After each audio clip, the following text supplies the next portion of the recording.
que já foram curados na ceia? Eu já. Amém? Já fui curada no dia de ceia. Obrigada, querida. Mas eu quero falar sobre uma outra cura, a cura da alma. A gente crê que vai ser curado do corpo. E a gente ora por isso e Deus cura o nosso corpo. Mas Deus, ele faz uma obra completa. Imagina que quando você se senta à mesa da ceia, Deus não quer apenas curar o seu corpo. Deus não quer apenas fortalecer o seu espírito, mas ele também quer curar as feridas mais profundas da sua alma. Eu louvo o nome do Senhor pelo trabalho das crianças. Parabéns, irmã Elane e a equipe toda. Transmita meu parabéns a todas as irmãs. Você que colaborou de longe, mandando às vezes um donativo, né? Comprou um brinde, comprou alguma coisa para a cantina, para o almoço, para o café, enfim. Todos são abençoados e recompensados pelo Senhor. Isso é maravilhoso. Porque quando a gente ganha uma criança para Jesus, a gente ganha uma vida inteira.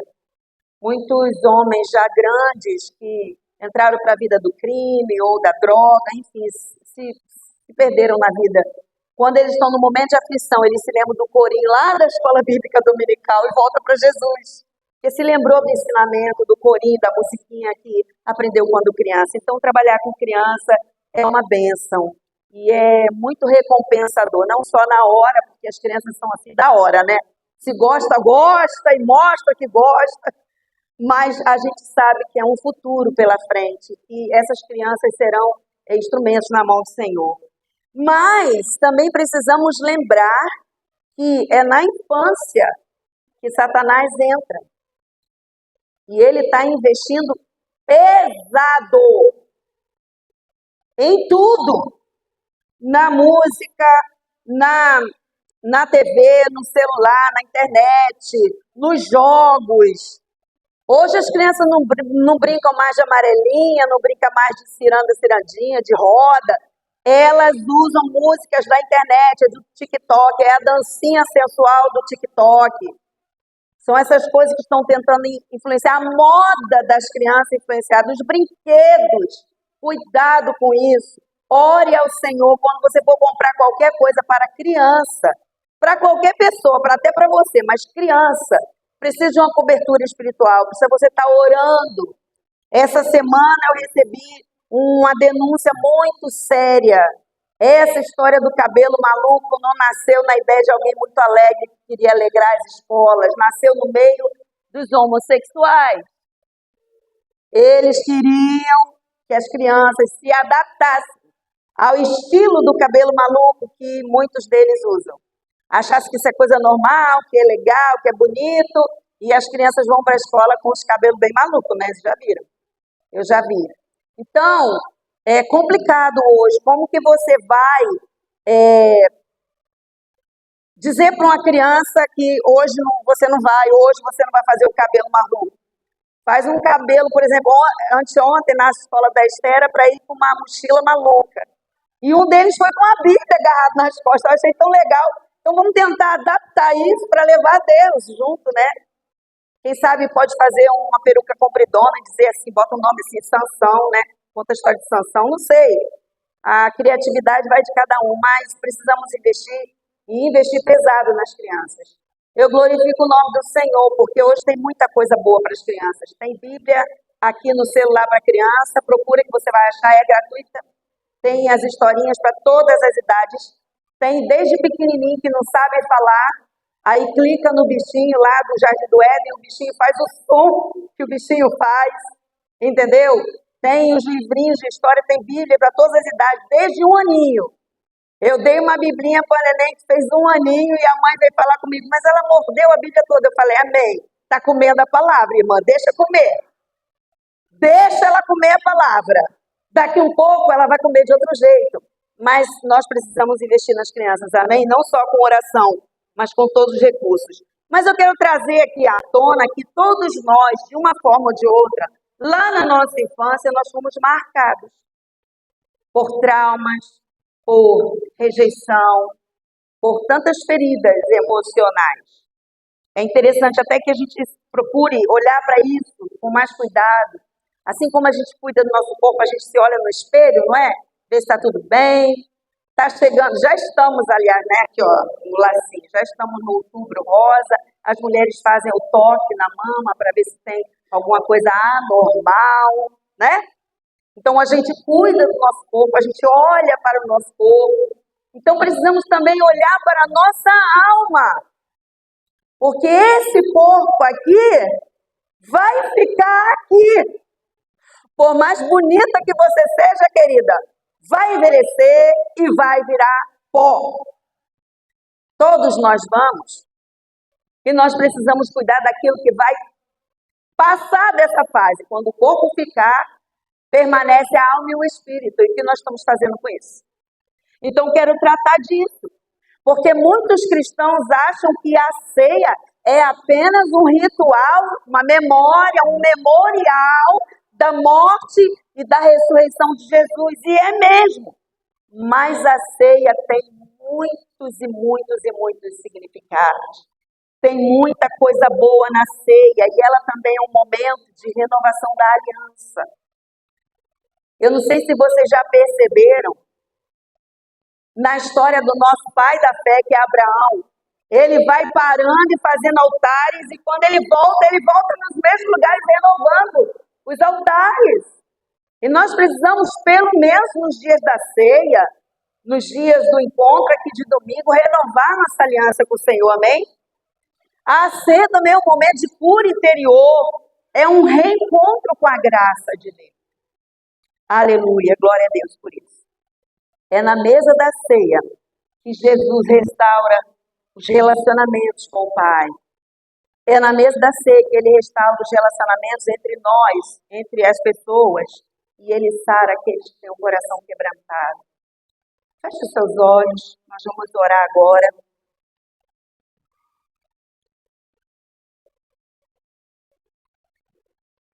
Pai, em nome de Jesus, eu clamo agora, Senhor, para que o Senhor tire todo impedimento, toda distração, todo ladrão de palavras, tudo aquilo que distorce a palavra.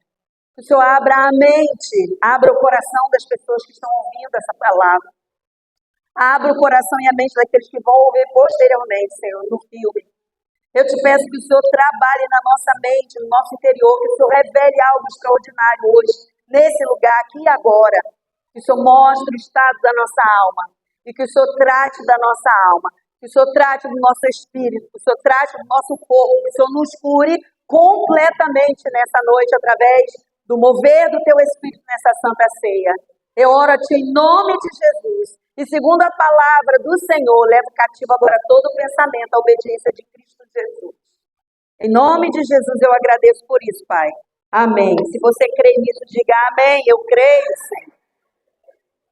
Então, a primeira coisa que eu quero tratar com vocês é que a mesa da ceia, esta mesa, aliás, queria parabenizar a equipe da irmã Rosana, da irmã Lídia, eu não sei quem mais está, a Fátima, todo mundo aí, todos que participaram dessa belezura, que coisa linda. Eu fico muito impressionada, eu sou uma pessoa assim, eu gosto da aparência, né, da beleza, eu gosto disso, e isso me encanta, certamente encanta todos os outros irmãos, depois vocês podem agradecer elas pessoalmente, dar os parabéns, né? Não é tão bom chegar a ver uma coisa linda dessa? Ó, que coisa boa, né? Tirar uma foto, né? Toda vez que tem a ceia, tem uma novidade, isso é muito bom, muito maravilhoso. Mas essa mesa, além dessa beleza toda, né? É uma mesa de cura, é um lugar de aliança e de renovação espiritual. Lá em 1 Coríntios 11, não precisa abrir não, que eu quero assim adiantar o máximo que eu puder, porque depois ainda tem o mover da ceia, né? O momento espiritual da ceia. Eu vou até tentar cronometrar isso aqui. Então, gente, lá em 1 Coríntios 11, 25, que é o texto que a gente costuma ler da ceia, diz assim: este cálice é a nova aliança no meu sangue. Fazer isso todas as vezes que o beberdes é memória de mim. Então a ceia não é apenas um memorial, é um momento de renovar nossa aliança com Deus.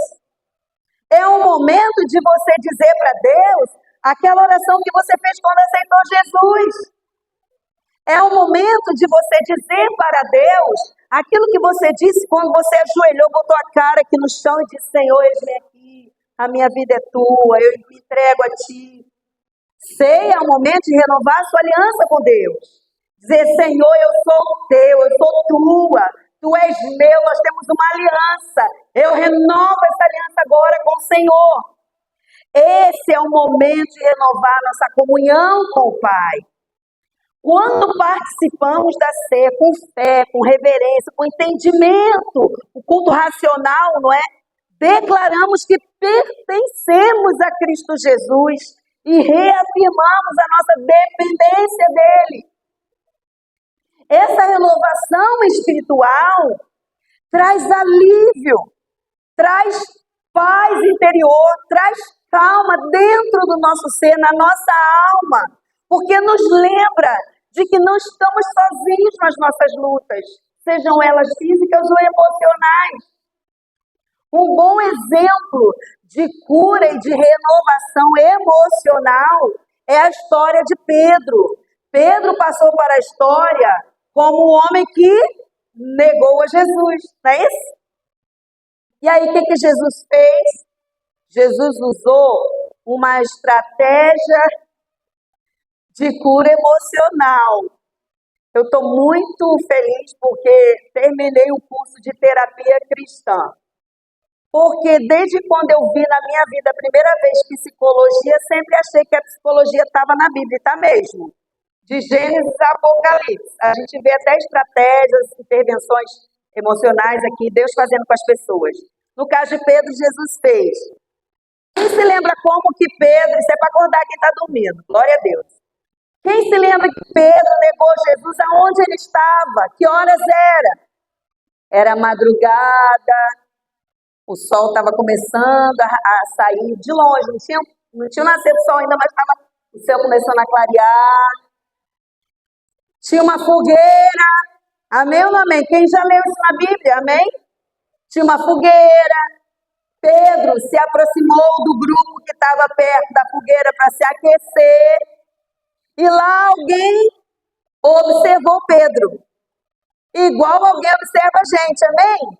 Oh, Jesus, que coisa boa quando alguém observa que você pertence a Deus, que você é um cristão sem você dizer nada. E diz para ele: você estava com aquele cara. Quem, eu? Não, sou eu não, você está me confundindo com alguém. Daqui a pouco outra pessoa o reconheceu, daqui a pouco outra pessoa. E ele negou a Jesus 3 vezes. O que Jesus fez para curar Pedro? Jesus morreu, ressuscitou, e ele se lembrou que Pedro tinha uma ferida na alma. Pedro tinha uma ferida na alma. Jesus foi para a praia. Jesus foi na madrugada. Jesus armou uma fogueira, botou peixe e pão para comer com ele, porque quando a gente come junto, implica em comunhão, amém? Presta atenção, quando a gente come junto. Você precisa ler meu livro, A Mesa, lugar de cura emocional, principalmente. Aí o que acontece?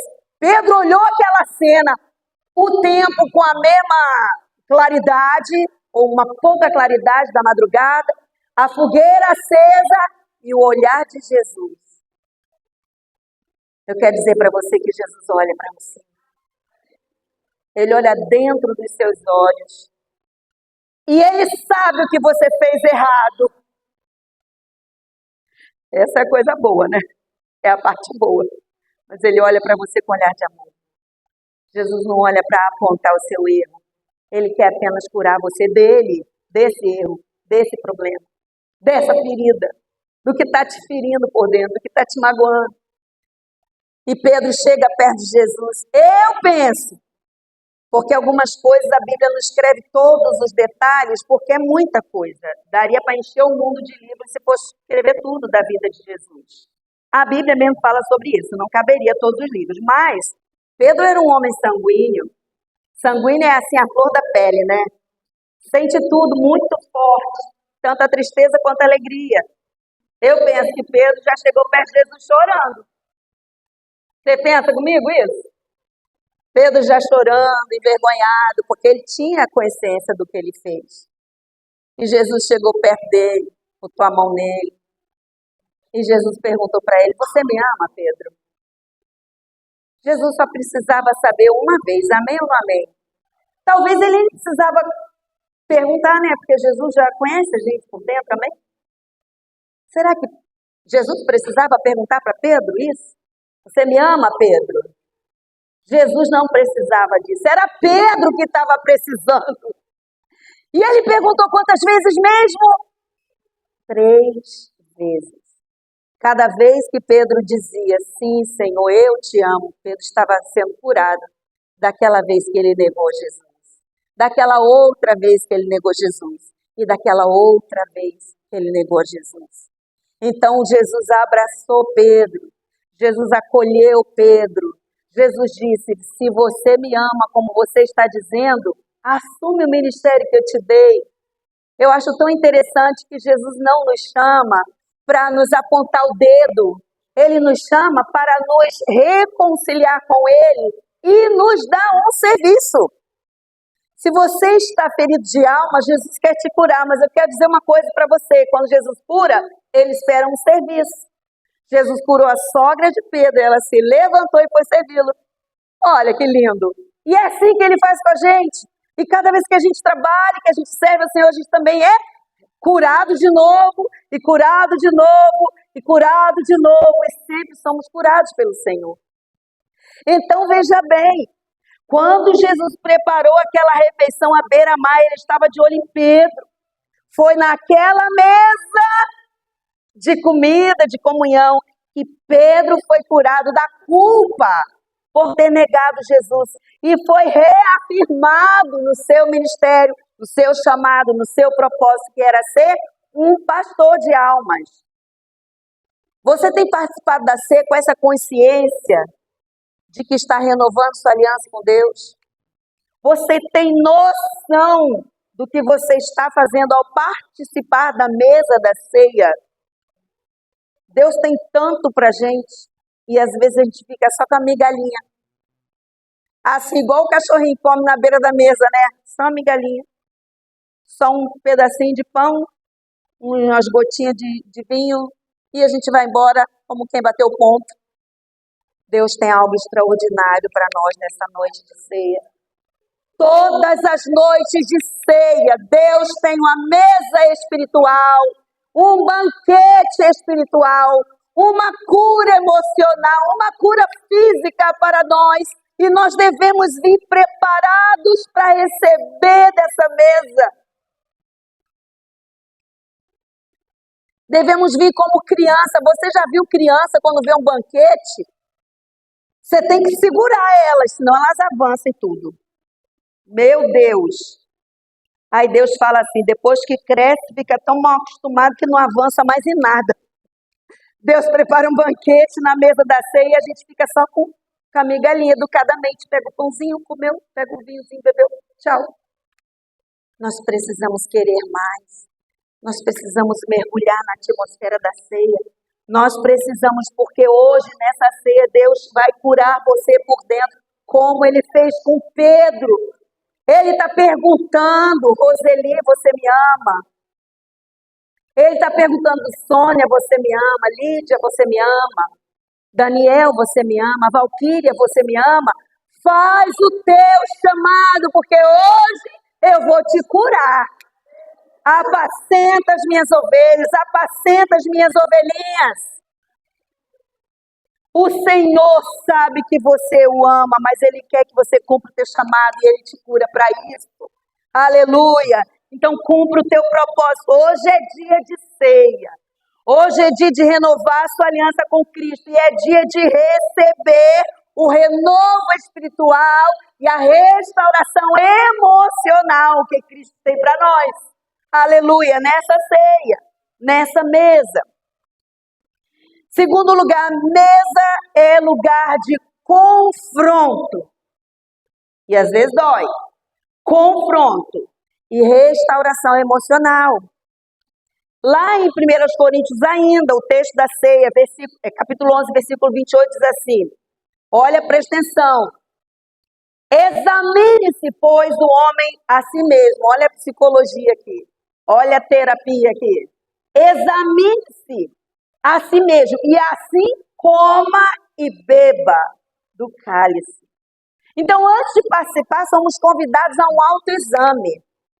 Isso é tremendo, produz autoconhecimento, e autoconhecimento é um dos processos de cura emocional. É você olhar como está o seu interior, olhar como estão as suas emoções, olhar como estão os seus relacionamentos, como é que está com o marido, com a esposa, com os filhos, com os pais, com os amigos, com a namorada, com o namorado, enfim, com qualquer pessoa dos seus relacionamentos. Como é que está no seu trabalho, com seus colegas, com seu chefe. Isso é olhar para si mesmo. Entenda, esse momento não é para condenação ou para você deixar de ser agente, isso é um erro. É um erro você olhar e dizer assim, ai, mas eu olhei para mim, eu sou tão pecadora, não vou nem na ceia hoje, que eu não vou poder ser assim. Está errado.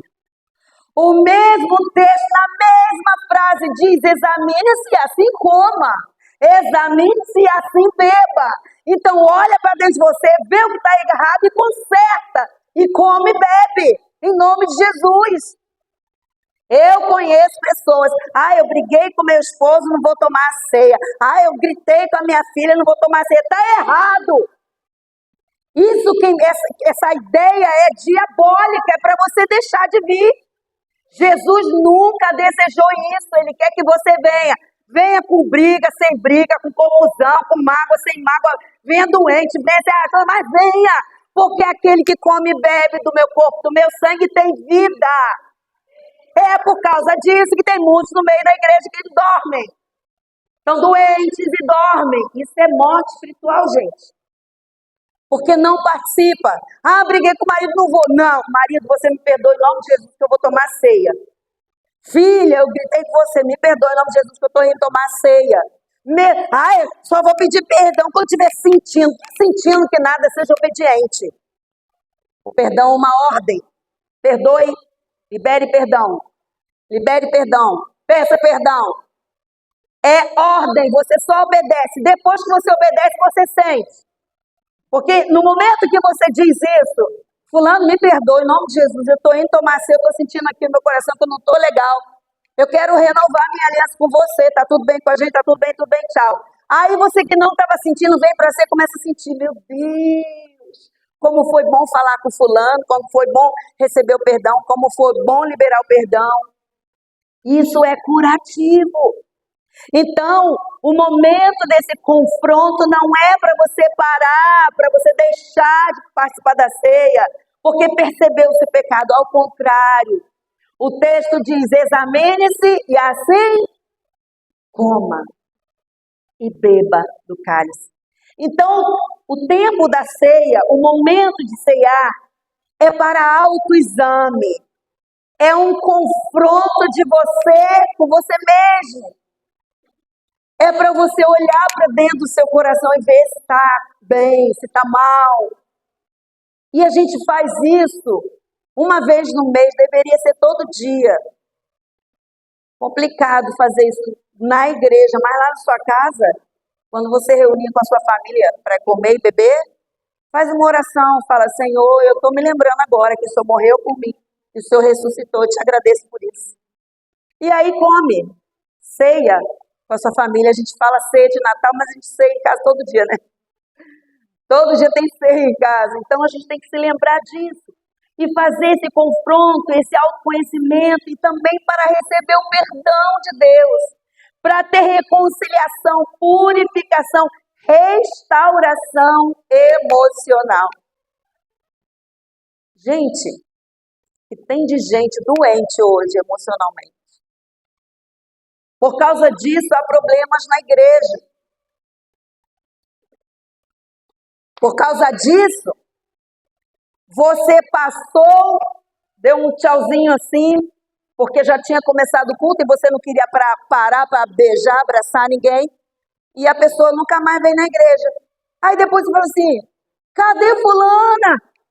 Que nunca mais vem na igreja. Vamos lá. Liga, fulana, cadê você? Você passou por mim, nem me cumprimentou? Doente da alma. Deixar de vir ao culto por problemas efêmeros, problemas simples, bobeira, coisa que não tem nada a ver. Por que não deixa o emprego, né? Porque todo dia alguém pisa o seu calo no emprego, mas você não vai embora do emprego. Por que não abandona a sua família? Porque todo dia alguém na sua família te magoa. E você simplesmente não vira as costas e vai embora. E por que dentro da igreja tem gente tão ferida de alma que passa um ventinho assim, já está morrendo? Vou embora dessa igreja. Ninguém me ama, ninguém me quer. Doente da alma. Por isso nós estamos aqui o ano todinho. O tema é emoções curadas. Corpo, alma e espírito. Emoções curadas. Sabe que muitas das dores que a gente sente é por causa da nossa alma que está pedindo socorro. Mas eu estava tão bem, do nada, amanheci tão mal, com tanta dor, espirrando, sei lá, gripou. E o que foi? Tomou golpe de ar? Não peguei golpe de ar, nada, não fiz nada. E amanhece doente. Se você for para parar, para pensar bem, né? Refletir, você vai ver que alguém fez uma grosseria tão grande para você que entrou, que feriu você. E aí você disse assim, deixa para lá, vamos continuar. E no outro dia amanhece doente. É a alma pediu socorro. É o corpo somatizando o que a alma está sentindo. A ferida está na alma, não está no corpo. E nós estamos aqui para curar isso em nome de Jesus. O momento da ceia é quando o Espírito Santo revela seus ressentimentos, revela suas mágoas, suas culpas, suas feridas emocionais, que precisam ser entregues no altar do Senhor. E quando você confessa isso, você recebe perdão, você libera perdão. Então abre espaço para que haja cura da sua alma. Um bom exemplo de confronto é quando Davi adulterou. Estava dando naquela novelinha, né? Tem que ter cuidado com as novelas cristãs, porque as coisas, tem coisa que tem na Bíblia, tem coisa que não tem na Bíblia. Então a gente vai no que tem na Bíblia, né? É útil para você ver a história, né? Você vê o cenário, como era a roupa, como eram as dificuldades daquele tempo, enfim. Mas com muito cuidado, né? Crente bereano, vai com a Bíblia na mão. Lá em casa a gente vai na Bíblia ou vai no celular, né? Vai no celular, abre lá o texto, o versículo, deixa eu ver se é isso mesmo. Tem que ser assim, tá, gente? Mas é bom para a gente ver as histórias. Então, adulterou com a mulher do seu amigo fiel, um dos melhores soldados do seu exército. E ele traiu, porque cobiçou a mulher e ficou com a mulher, porque ele era rei, tinha que ficar com ela e ficou. Ai da mulher que dissesse não para o rei, podia ser morta. Mas coitada da Batseba, às vezes fico com pena dela, porque se dissesse não, podia ser morta, e não disse não, e quase foi morta também. Porque se adultera, é morta também. E ia morrer ela e o filho, porque do adultério nasceu um bebê. E agora, para se livrar do problema, Davi então manda matar, literalmente, o marido dela, Urias. Quem conhece essa história da Bíblia, levanta a mão. Amém. Então estão acompanhando, né? Se alguém tiver dificuldade, faz assim para mim que eu conto os detalhes. Então ele vai, manda um recado no secreto, no segredo, manda um recado para o comandante do exército botar Urias na primeira fileira logo, que é o grupo que morre, tá? Primeira fileira, o grupo que morre. Lembra que os seus pastores são da onde? Da primeira fileira. Ô, glória! São os primeiros a ser atingidos. Pá. Botou Urias e ele morreu na batalha.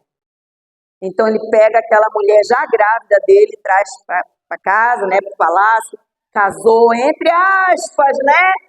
Tentou tapar o sol com a peneira. Mas Deus estava vendo tudo. Então Deus usou o profeta Natã.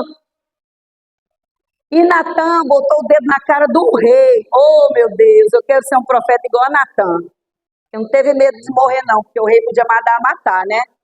Botou o dedo assim, essa pessoa é você. Aí que Davi percebeu, porque tem hora que a gente precisa ser acordado, sacudido para ver o nosso pecado, que a gente se acha certo. Não, eu estou certo, fulano que está errado.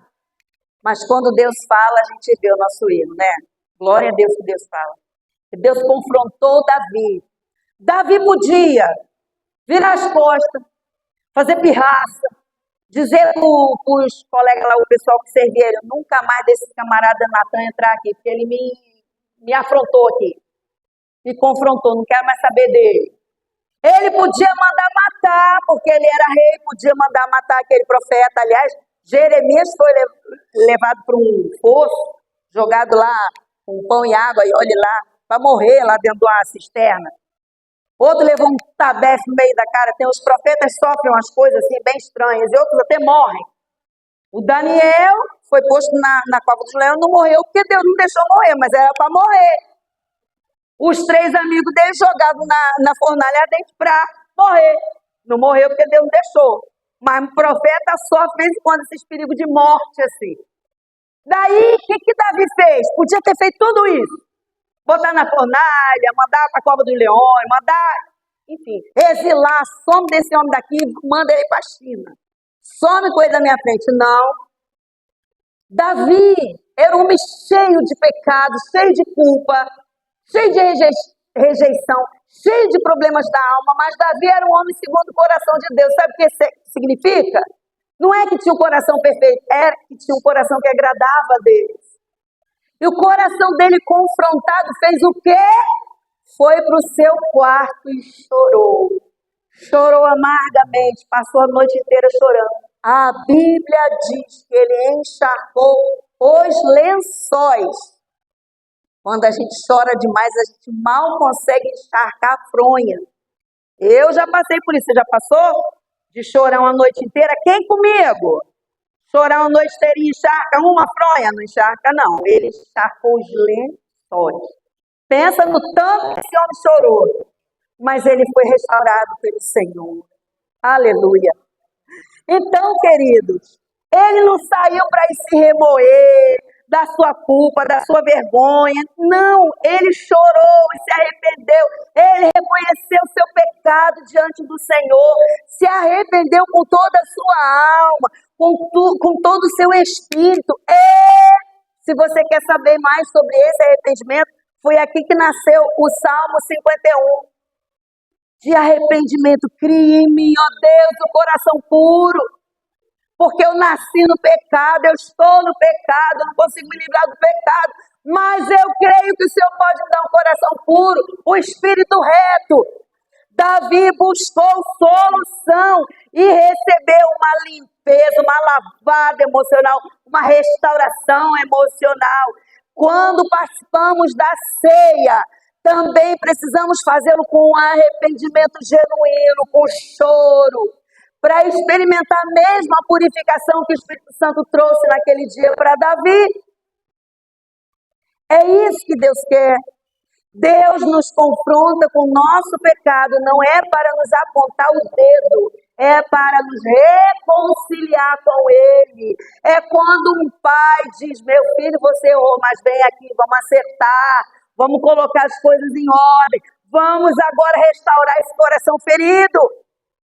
Que o Espírito Santo possa trabalhar na gente hoje. O que o Espírito Santo tem revelado sobre o seu coração nessa noite? Quando você olha para dentro de você, o que você vê que precisa ser tratado pelo Senhor nessa noite, ao se assentar na mesa da ceia? Jesus hoje quer confrontar você com o seu pecado. Aleluia. Glória a Deus. Mas Ele não quer acusá-lo, Ele quer lavar você com o sangue de Jesus. Ele quer perdoar os seus pecados e purificar você de toda a injustiça. Aleluia! Hoje é dia de ceia, e ceia é confronto consigo mesmo, mas também é restauração emocional. Aleluia! Terceiro ponto. A mesa é lugar de comunhão que cura. Lucas 24, 30 a 31. E estando com eles à mesa, Jesus, tá, gente? Estando Jesus com eles à mesa, tomou o pão e, abençoando, o partiu e lhes deu. Então se abriram seus olhos e o reconheceram. Essa história é linda. Está lá os discípulos de Emaús vindo de Jerusalém. Jesus tinha sido morto na sexta-feira.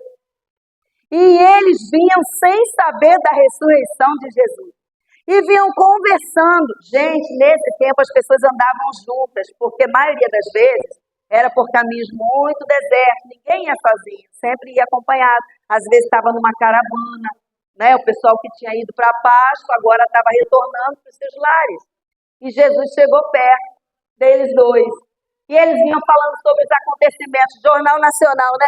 Está sabendo o que aconteceu lá em Jerusalém? Ah, não. Ah, sim, eu sei. Mataram Jesus, mataram Jesus. Olha, foi tão triste. E vieram falando. Jesus do lado deles. E eles não conseguiam ver que Jesus estava do lado deles. Os discípulos de Emaús estavam tão emocionalmente abatidos, cheios de dúvida e de frustração, porque eles achavam que Jesus ia resolver os problemas com os romanos. Ia vir assim um vento do céu, acabar com os romanos, acabar com a opressão, acabar com tudo. E ele ia sentar no trono em Jerusalém, ia ficar todo mundo feliz. Não era esse o plano. O plano era outro, muito superior. Acorda, gente. Então, para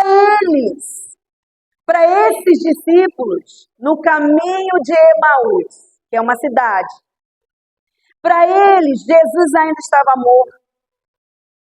Mesmo andando do lado deles, eles não conseguiam ver Jesus por causa da sua tristeza, por causa das suas frustrações, por causa das suas emoções abaladas. Não conseguiam ver. Quantas e quantas vezes o nosso estado emocional nos impede de ver que Jesus está aqui do ladinho. E às vezes a gente tem a petulância de falar assim, o Senhor me abandonou, Jesus do ladinho. O Senhor não está me ouvindo, Jesus do ladinho. O Senhor não está sabendo o que eu estou fazendo, o que eu estou sentindo, Jesus do ladinho. O Senhor não está vendo o que eu estou passando, não, Jesus do ladinho. Porque os nossos olhos estão bloqueados por causa de problemas na alma. Uma alma ferida impede a pessoa de ver as coisas boas da vida. Inclusive de ver que Jesus está na sua vida. Jesus está na sua vida, está no seu casamento, está no seu barco, está no seu emprego, está em tudo que você faz. Jesus sabe que você passa. Jesus está acompanhando de perto você, mas às vezes o problema emocional é tão grave que você fica cego espiritualmente. Quantas vezes você já se sentiu sozinho desse jeito? Enquanto Jesus estava do lado de você, não vou pedir para levantar o dedo, nem a mão, nem o dedo. Para não te envergonhar. Quantas vezes você não conseguiu enxergá-lo? Quantas vezes você julgou que realmente estava sozinho? Disse, Jesus me abandonou, ele não está nem sabendo o que eu estou passando. Se ele soubesse, eu não estaria passando. Eu quero dizer para você, ele está com você, querido. Ele está rente com você, ele está andando com você. Ele está sofrendo com você, ele está sabendo tudo que você está passando.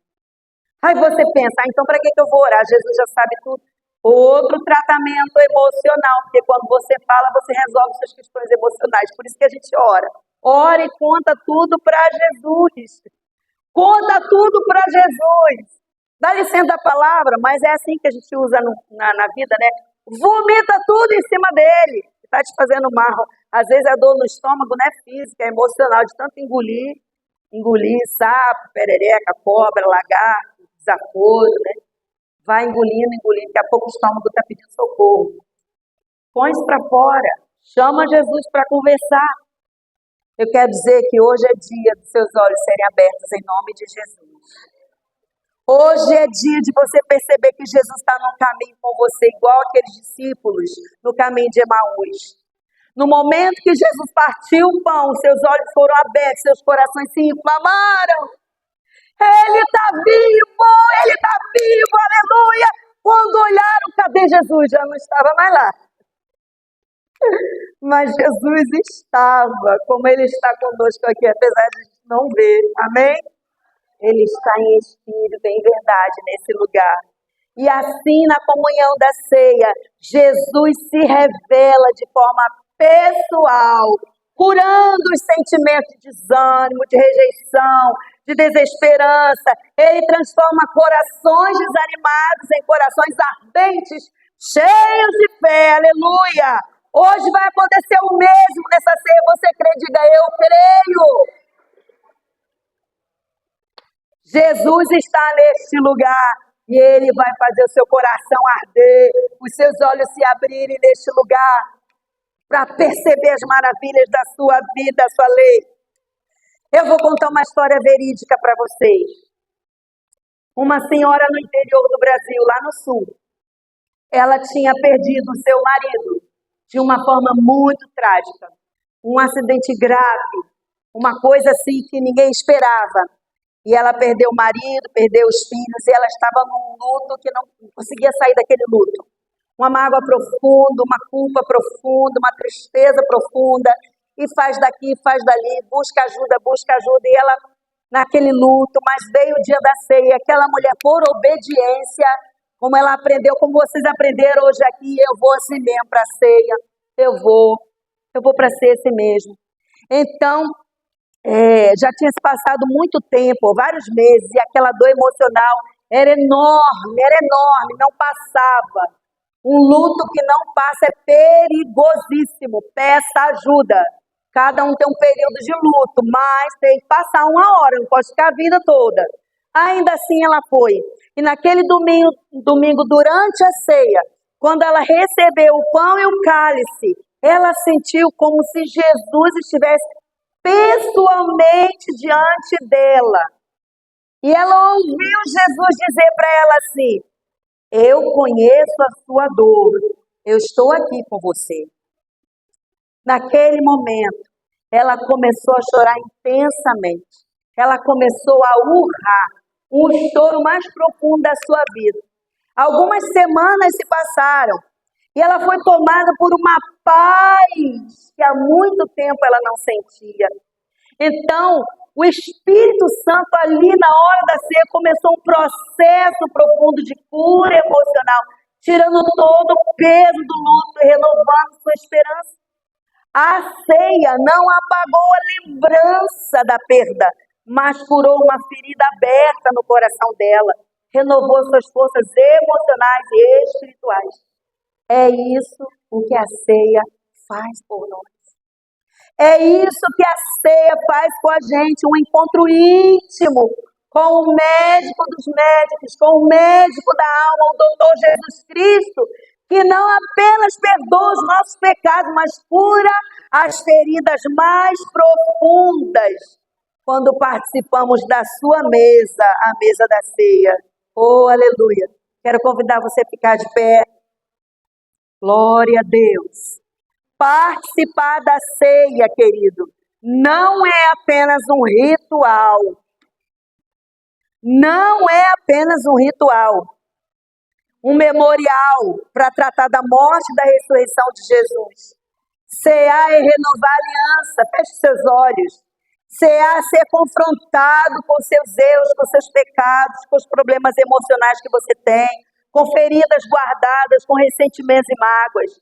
Cear é ser perdoado pelo Senhor, purificado e restaurado pelo Senhor, emocional e espiritualmente. Quando você participa com fé, o pão e o cálice se tornam sinais